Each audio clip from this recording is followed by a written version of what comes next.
நான் நினைத்திருந்தால் வெள்ளை மலை திருப்பேன் தாயே. ஏனோ தெரியவில்லை தாயே.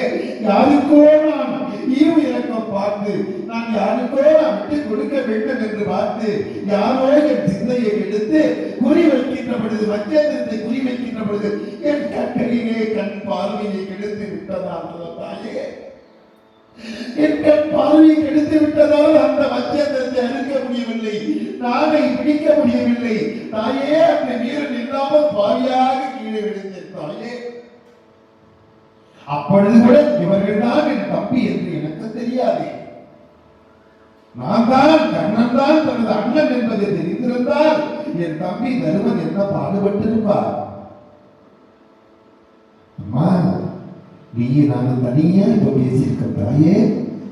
என் தம்பிக்கு கூட இந்த பாக்கியம் கிடைச்சிருக்க தாயே என்று சொன்ன உடனே அழுது தொழுது, மகனே நான் வருகிறேன்டா என் ராஜா, நான் சொன்ன சத்தியத்தை நீ மறந்து விடாதடா என்று சொல்லி அழுது அங்கிருந்து புலம்பிக் கொண்டு குட்டியானவள் வெளியே வருகின்றாள்.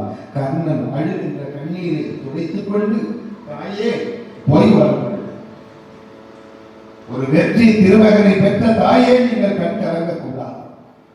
ஒரு வீரத்தின் வெளிமகனை நீங்கள் கண் கலங்கக்கூடாது. போய் வாருங்கள் தாயே. என் தந்தை எங்கிருந்தான் எனக்கு வாழ்த்துவார் என்று சொல்லி சொன்ன உடனே அருமையான முறையிலே அழுது கொண்டே குத்தி அந்த இடத்தை விட்டு வெளியே வருகின்றாள். வாசகம்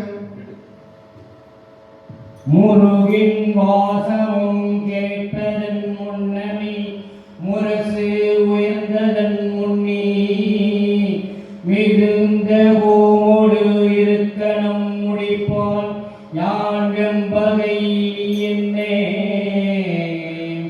தகும் தாதிபர் தன்னுடன் இமைத்தவர் தமோ எஞ்சும் சமர் மூல புகுந்தவாறு எல்லாம் துதித்தனின் போகினன் ஓலையின் புறத்து அம்மா